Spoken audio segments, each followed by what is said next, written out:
Okay, so hello everyone, welcome to my small knitting channel. My name is Isabelle. I am in France. I have 3 sons. I have 3 cats.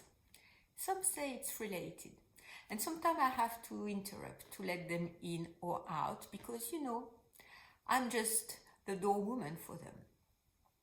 And I'm bringing you this podcast or these videos in English because I used to live in the United States, but that was 30 years ago when my English is mostly gone and I miss it. My talk in English is mostly gone.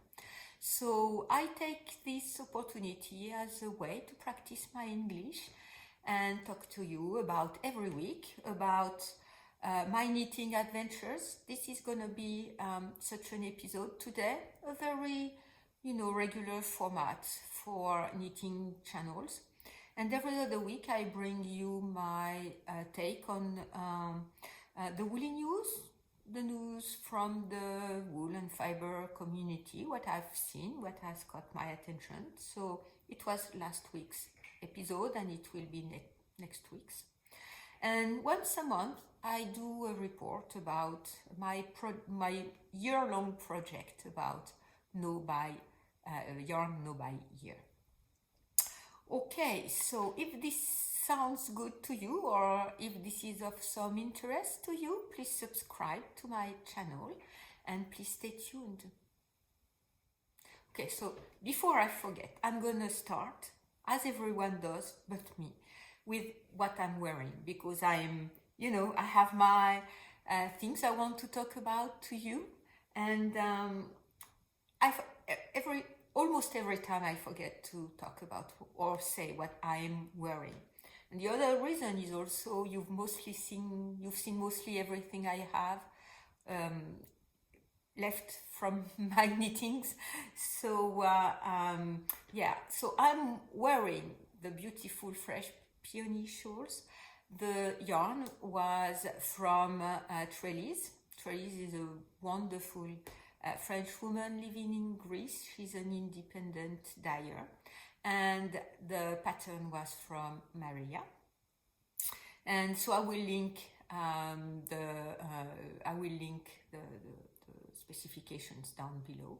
And this sweater or jacket is a very, very old one that was I knitted with or my mother knitted it, I don't recall, or maybe we did both.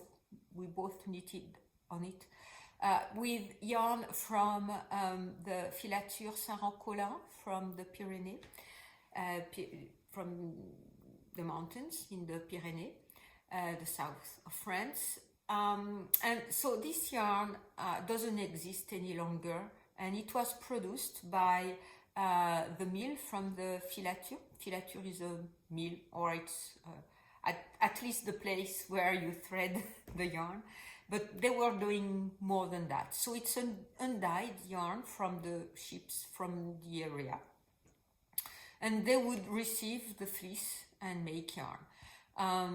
Now the owner has retired, and his daughter still uses the mill, but the mill doesn't run any longer as a mill. It's a local yarn shop. So she has leftovers from what remains from her father's, and she has yarn from other places. And whenever I go there, I try to buy yarn. Yeah, when I go there. Okay, so it's very warm and very dry and very, rustic feeling type of yarn. Okay, so in today's episode, I'm gonna talk about my whips and my work in progress and some acquisitions, and at the end of the podcast, maybe some life updates.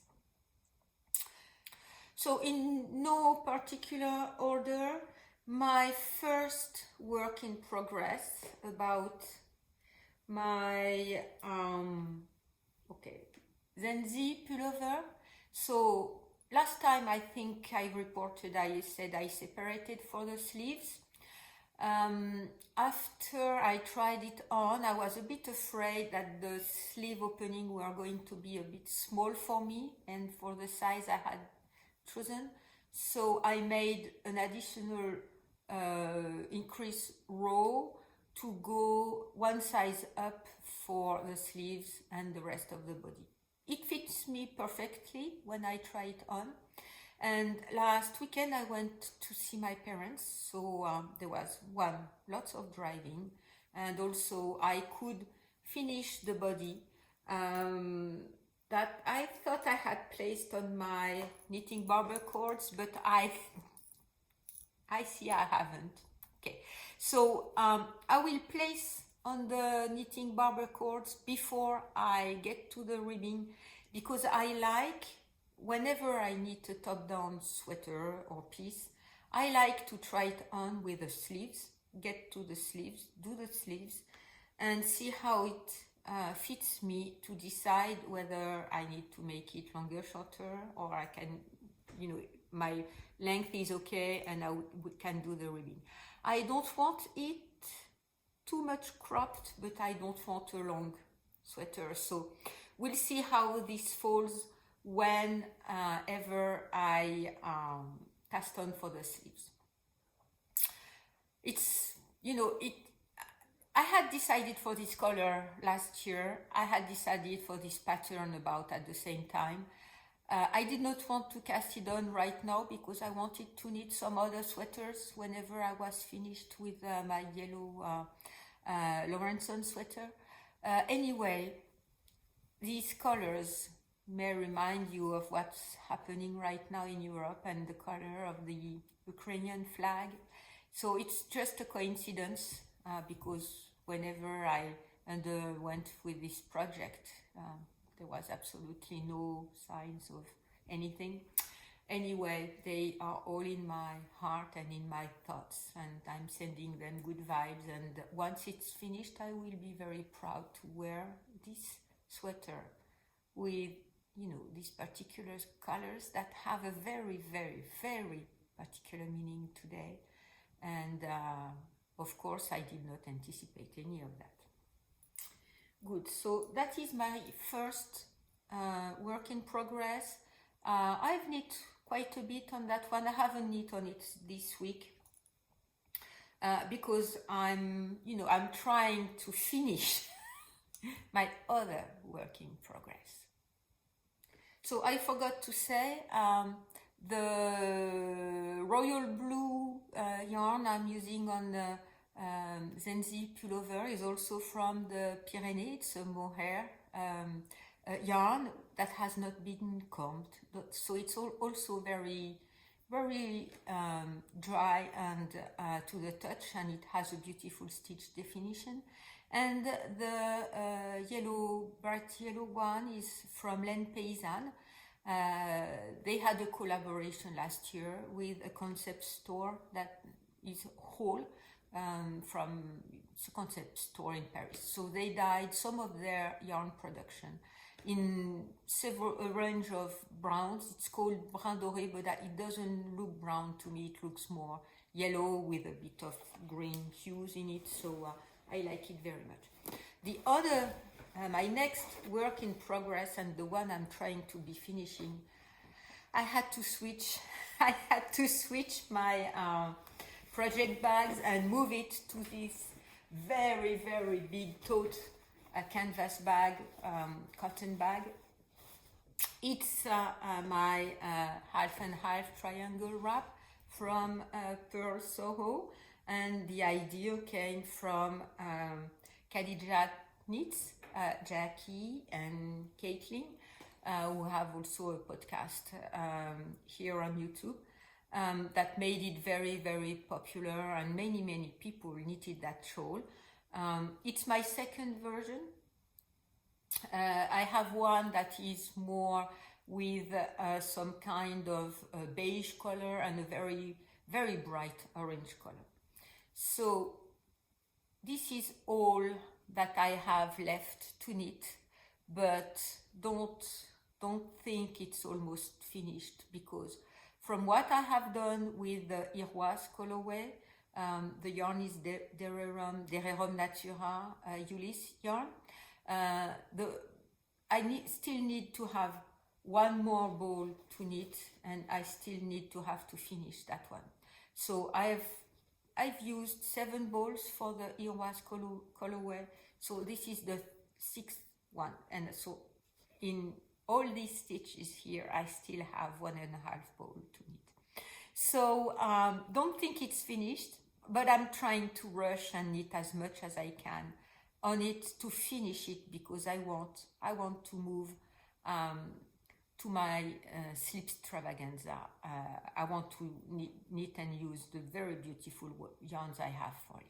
And you know, that little stitch marker that my son gave me for Christmas, my second son Theo gave me for Christmas.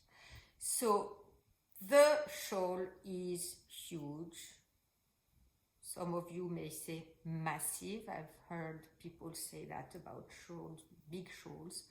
Some people say blankets for shawls and blankets. To be honest, I'm wearing quite a lot right now, the other one, and I brought it to my parents, and I had a nap on the couch, and I used it as a blanket to cover myself. Anyway, so this one is called From USA and Back, because, as I've already said, and some of you have already been here, you know, if you go to the western part of France, mainland France, and so you go to the western part of Bretagne, and you go to the shore, the coastline is the Iroise Sea. In the summer, the Iroise Sea has this very, very beautiful greenish, bluish color. So I guess it's why the Dererum Natura colorway is called that way. And when you look towards, west towards the USA, where Kay King and Jackie are located, you have the blue sky above. So yeah, this is From USA and Back, my second half triangle wrap, and I still have quite a bit to knit, but I hope by next time I talk to you I'm going to be finished. Not sure, because, you know, for example, yesterday I had no time to knit at all, and I, you know, finished work very, very late. So anyway, so my massive, huge half and half triangle wrap is still underway. And so my third work in progress, I haven't knitted any of it since last time you've seen it. So I still have the Rosa at the Ball. I'll try to place a picture.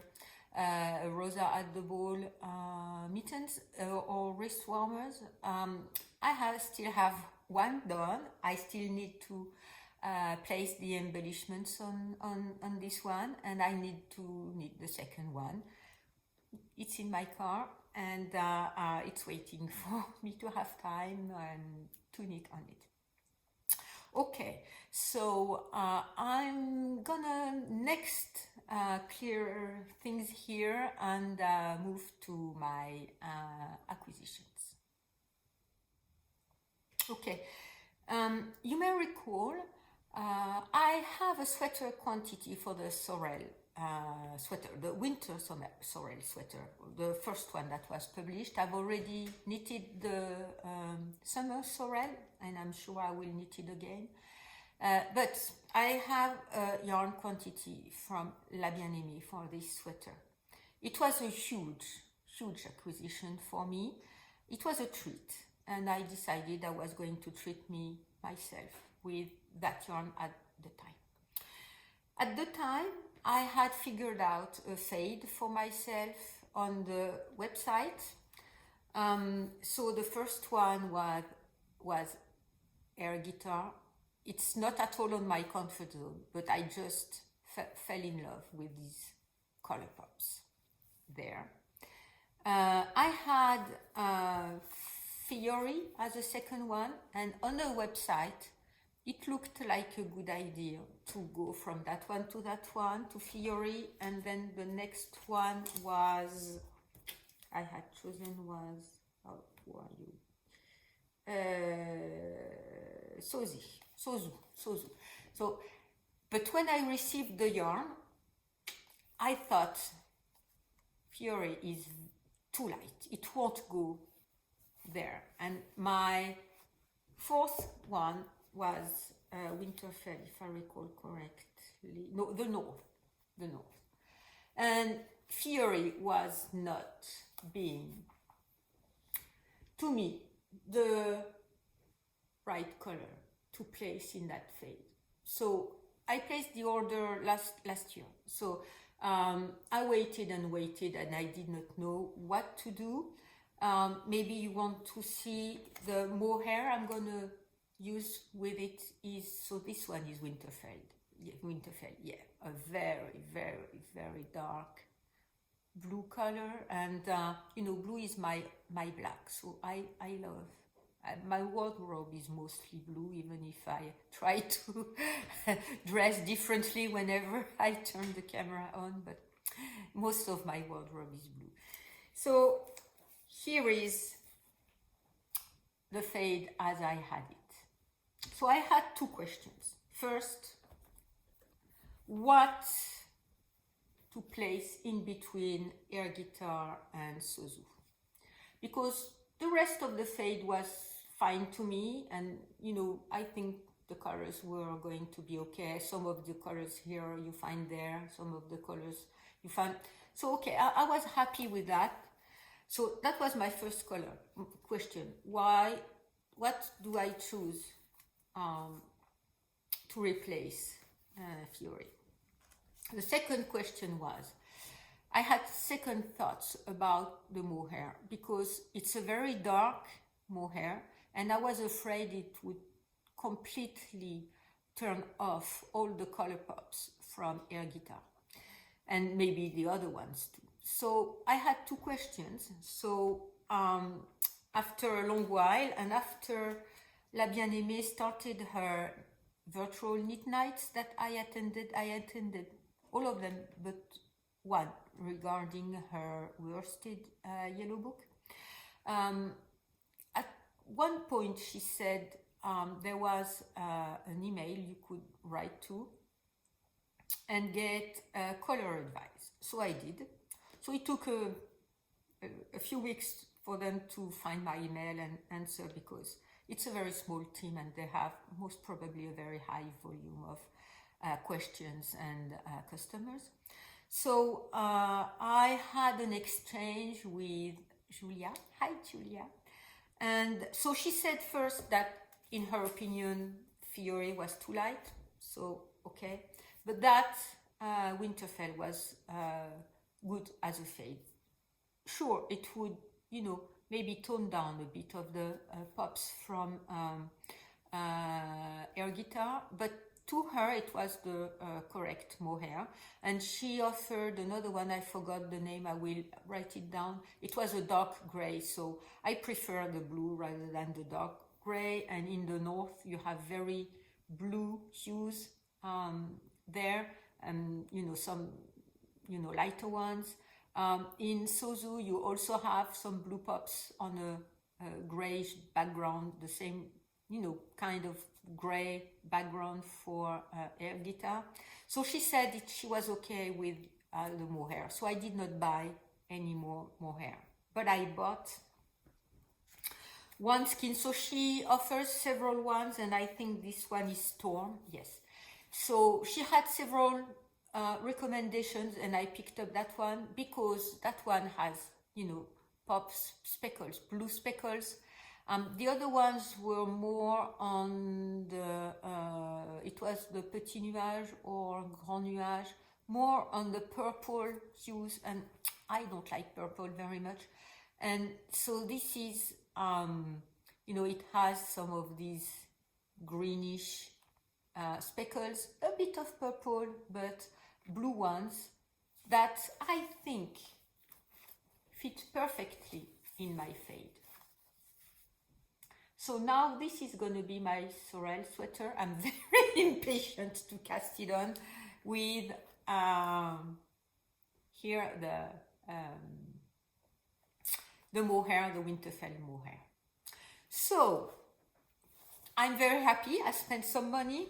I will talk about it on my Yarn No Buy here, but if you remember my guidelines, and I will, you know, pop, I think it's on that side, I will pop a link or a card to the video I made about my own guidelines. I knew I wanted to change the fade in this sweater, so I had said, I do not recall my words exactly, but I was allowing myself to buy yarn to mix with yarn I had already for a project if I wanted to adjust things, or if I did not have enough yarn in my stash, but use all of that from my stash and, you know, maybe buy new yarn to go with it and knit a project. So I'm very comfortable with that buy.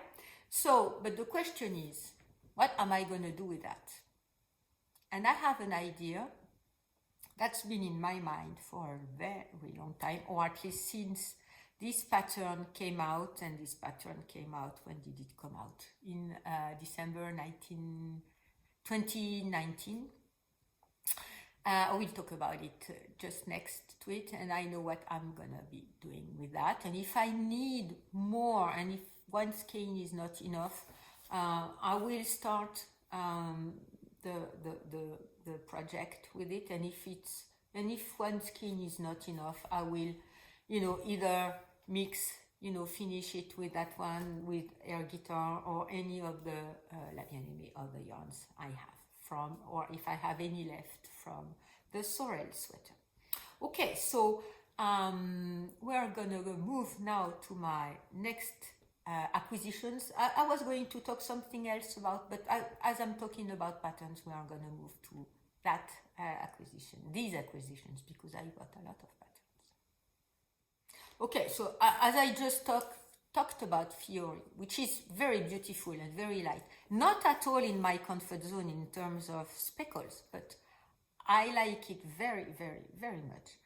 The one I decided I was going to do with that skein is the muscle burr. You'll tell me. Muscle burr hat from Isolde Teague. Many people have knitted it. From what I've seen, I very much like the idea of this hat. So you need it. You start with a crown. You need one hat, and without casting off, you need another hat that is folded inside. So one, it's a double layer on your head. If you roll the brim, it's 4 layers around your ears, so it's very nice. And yeah, as it's a double hat, you can wear it right side out or inside out, and there is no right side or wrong side as you fold it on itself. But you can play and have several hats in the same one if the first half is not exactly the same as the second half. So on her project, on the hat project page, most of the projects or samples are with one color. But I've seen people, you know, do that. Once they reach the first half, they have another color for the other half. And I think this idea is very interesting for several reasons. One, you can completely knit from your stash and mix and match skeins if you don't have enough in one skein. I think I should have enough, because this is the Merino singles from La Bien-Aimée. Sorry, I did not say that previously, and it's 366 meters or 400 yards per 100 grams. So I think I have enough to knit the hat, and if I do not, I can you know, I will have, most probably have leftovers from the sorrel sweater. So yes, this is what I'm gonna do, and I just bought this morning, as a matter of fact, the hat, and I saw in her, let me see, I saw in her that, so that was her mailing list this morning, Isolda's mailing list. So she had an update. I did not check on the pattern at all. I did not check at all, nothing. So she had an update. I do not know what the update is about.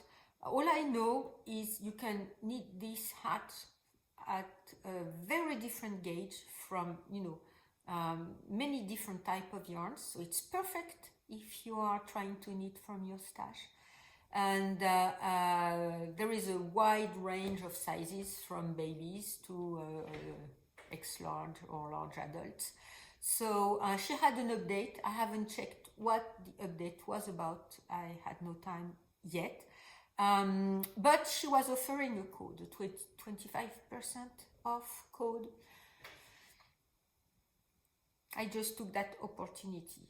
So the code, I received the email this morning. We are on Thursday, March 10th. I hope I will have enough time to edit the video tonight, because I'm trying to be rushing and go to work, and I will work until late tonight. And I'm working all Friday morning. So I hope between tonight and Friday noon time, I will have enough time to edit the video so that it goes up at on Friday my afternoon, at, you know, as I usually do. So she says the code is available for the next 48 hours. We're on a Thursday, so I guess it's gonna be ending Friday night. She's in Scotland, so guess it's about my time zone, or 1 hour difference. So if you're in the if you're west, so that should be that side for you. If you're west from me, you should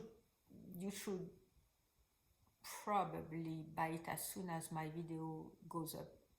You will, because it's going to be too late for you. No, you still will have time. You still will have time once you see my video. If it's your east to me, maybe the code won't be available any longer once my video is up. Talking about that, I checked because I wanted to use the community tab on the YouTube channel.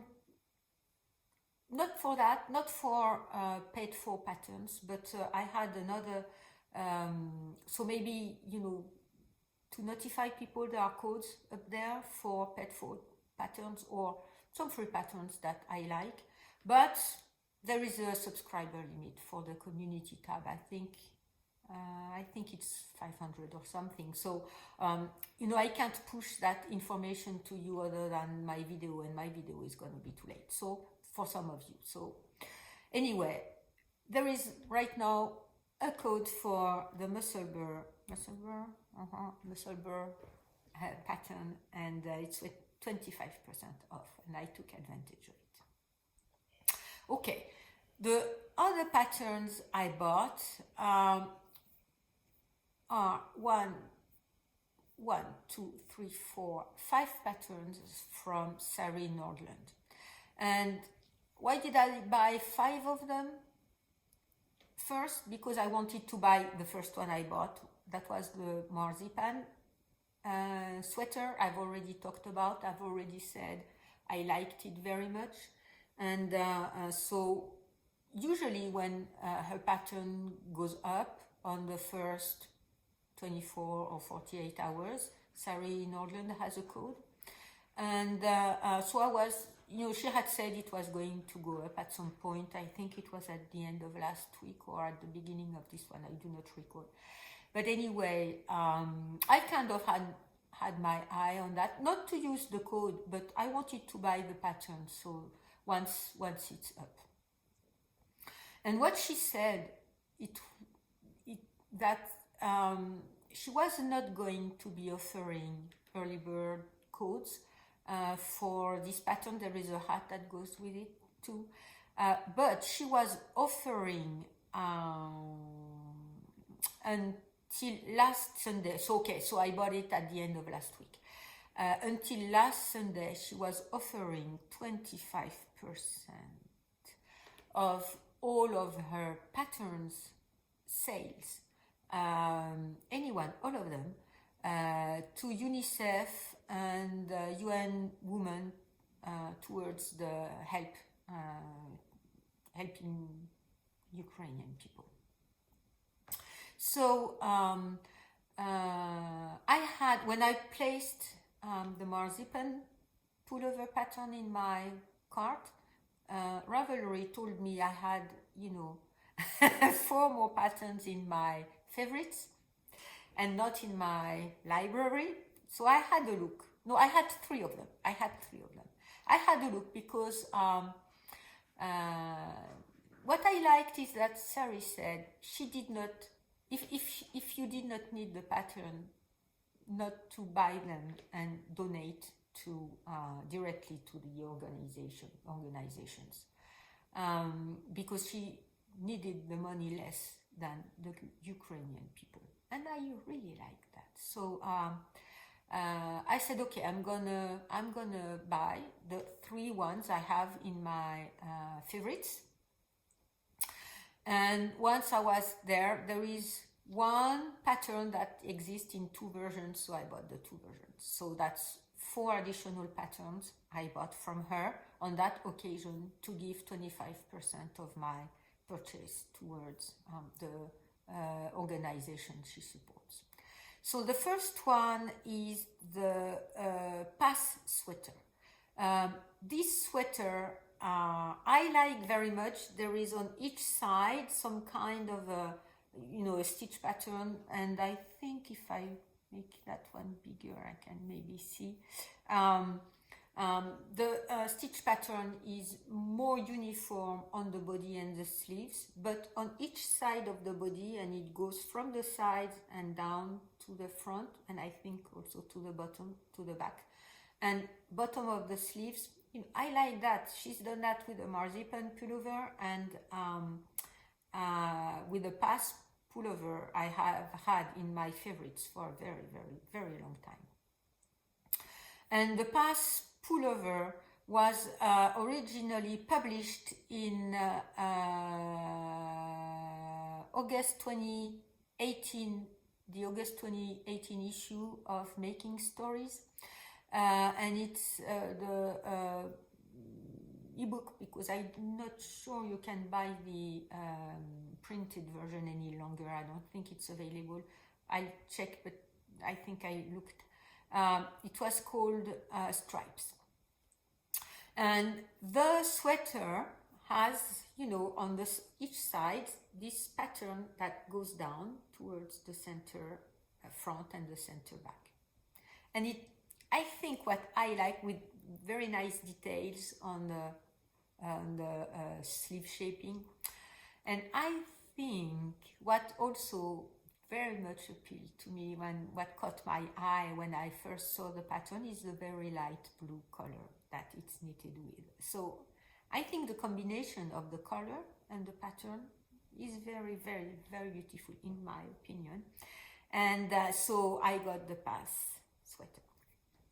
The next 2 ones I got, and I honestly do not recall which one I had in my favorites first, is both the Poet and Poetria sweaters that are at a 2 different gauge, and one is with mohair and the other one is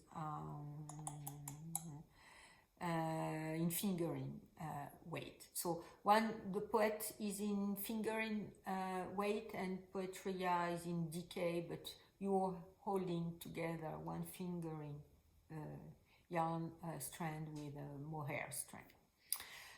But the front pattern, on the front and maybe on the back, I haven't checked. There is no pattern on the leaves. on the sleeves, the front pattern is very beautiful. I haven't checked either if both patterns from both sweaters are exactly the same. I haven't checked the chart, but anyway, I like them both. I think I had the Poet first in my favorites. I'm not sure, but anyway, so the fingering weight one. Anyway, there's that. Both are now in my library. And the last one, I also, placed it in my favorites as soon as I saw it, is the Celeste Tea. I have the Celeste sweater pattern. I have the Couture pullover. I like these lace yokes. And I wasn't sure about the tea because the eyelets are quite big and, I'm not too comfortable, showing much of myself under. But I guess if you have a camisole under the sweater, it's fine. And I like the Celeste pattern very much. So the tea was very beautiful. It's a dusty pink, less appealing to me than a baby blue. But anyway, so that was the last pattern that I got from Sari. So that's 5 patterns from her plus the hat pattern. So that's 6 patterns that I bought so far, and 1 skein of yarn. And I'm not sure, I kind of thinking that even though I had said there is no overlap into buying books and individual patterns to support people or causes that they support, I'm not sure I'm going to buy any of the books I have in my queue, because that's going to be a lot of money, and with the gas price, and I spend a lot of money this weekend driving to my parents. So I'm not sure I will buy the books this month or not. Okay, next I'm gonna give some life updates. So if this is of no interest to you, you can stop here and you don't have to watch that. I will thank you for listening to me, and I hope I will see you soon and that you subscribe to my channel. Okay, life update.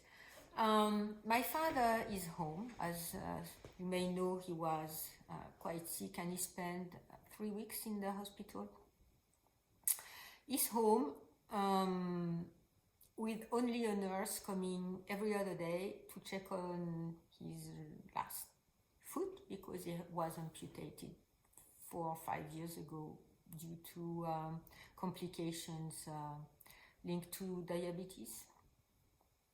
And this foot is only half of the foot, because before he was amputated on his leg, he was amputated of half of this one foot. So he only has half of it left. And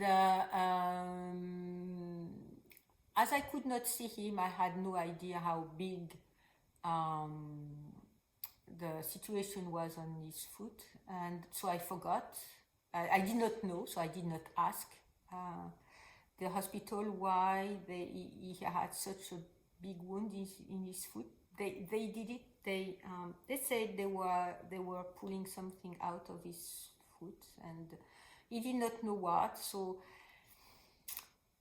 as I did not know really, I did not ask, and the MDs did not say anything to me. But he has a big wound, and I'm worried they found something there. Anyway, the nurse who come say it's okay, and everything is going well as far as this wound, but he was supposed to have help coming home after he come home from the hospital, someone to help getting up from his bed and getting dressed, someone to help with showers, and someone helping him to go back to bed at night. Anyway, the only help he asked for was for the nurse to take care of his foot. He has all the prescriptions necessary for the other, people coming to help him at home and to help my mother. But he did not want anyone else at home, and it's a big worrying to me, because what brought him to the hospital this time is what brought him to the hospital 2 years ago, and what brought him to the hospital when he was amputated. It was not at first with his leg, but he had he has a kidney and a heart condition, so he was having a lot of edemas, and so a heart deficiency linked to that, and lung deficiency linked to, all this water in his body. He lost 16 kilograms over the course of the 3 weeks after they gave him the medication to purge all of this water. 16 kilograms is about, 30 or something pounds. So yeah, that's not nothing. And he had a lot of water in his body, and he was also malnourished. When they run his blood tests, they found he was very, very malnourished. And I think I said to the hospital, because I think he was gaining weight in his clothes, because I don't think he weighed himself. He says he does, but he did not know which way he was at home, so before he left the hospital. So I guess he doesn't weigh himself. So he was just saying that his clothes were not fitting him any longer.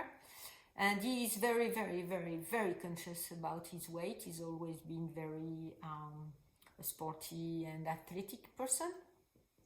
So I think, as he was saying, he was putting on weight. That was due to water retention. And I guess he stopped eating correctly, and he got malnourished because of that, because he wanted to lose weight by cutting what he was eating. Anyway, and it's not my mother's kind to make little portions. So she cooks. She's a very good cook, and a very rich and countryside type of cooking, French countryside type of cooking. So, you won't die of hunger if you ever eat at her table. And yeah, all of that to say that he's back home without anyone checking on him, but these nurses who come every other day. I went to their home on a Saturday morning, and I left on the Friday afternoon, so I drove half day each day, and I did not see any nurse that time. So they say, she's coming tomorrow. Okay, so I hope he did not ask her to stop, and I think maybe she would not stop saying his foot condition. But anyway. So I'm still very worried, and I'm maybe not more worried than when he was at the hospital. But in a way, him being at the hospital, he was in a place where he was taken care of. And now he's back on his own. He doesn't want anyone at home. He's not sick. He's able to do everything by himself. Whenever he wants to go to the bathroom, my mother has to help him, but it doesn't matter. He does it on his own, so he says. And my mother is 85, is 88, so I try to convince them that if they did not want anyone at home for him, that they should do for my mother. They should do it for my mother, but they are quite stubborn. And when my mother was alone and I was talking to her, she said, yes, you are right. My back hurts, and my knee hurts, and my hip hurts. So yes, I will talk to him and I will ask him that we, have all these people come to our house and help us. Once he's been home, all of that went up the window, out of the window, and so he was the one saying we don't need anyone when he was at the hospital, and he came back home, and my mother did not talk to him and did not insist. He accepts people come to their home.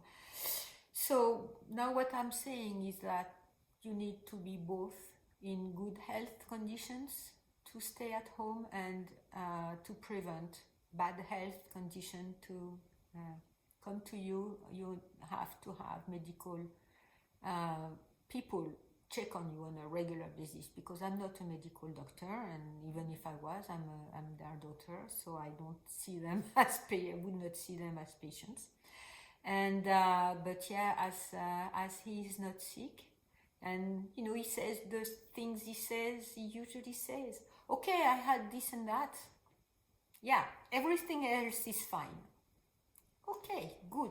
There is not much less everything else to remain fine. But anyway, what can I do? I don't want to fight with them. So I'm gonna be trying to go to see them as often as I can. The gas price has skyrocketed in Europe and in France at least, but I guess everywhere in Europe and maybe some other places too.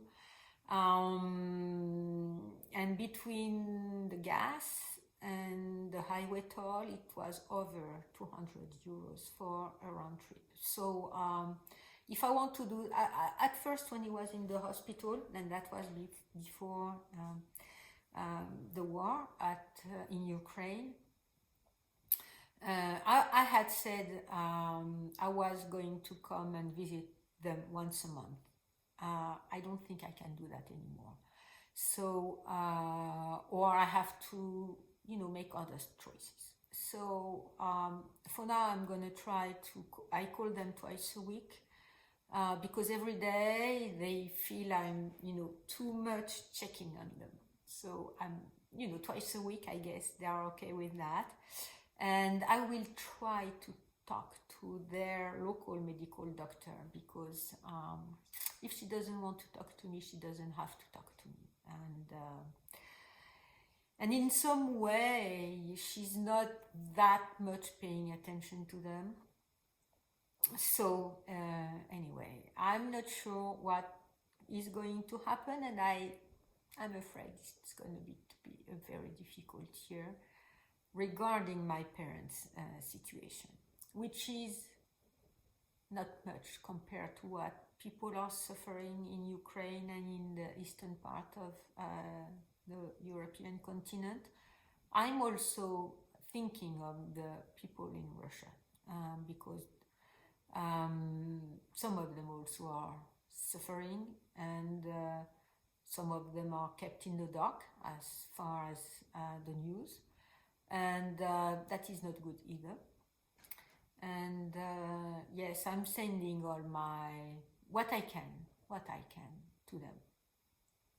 And for now, it's gonna be my best vibes and brainwaves over to them. Thinking about them every day.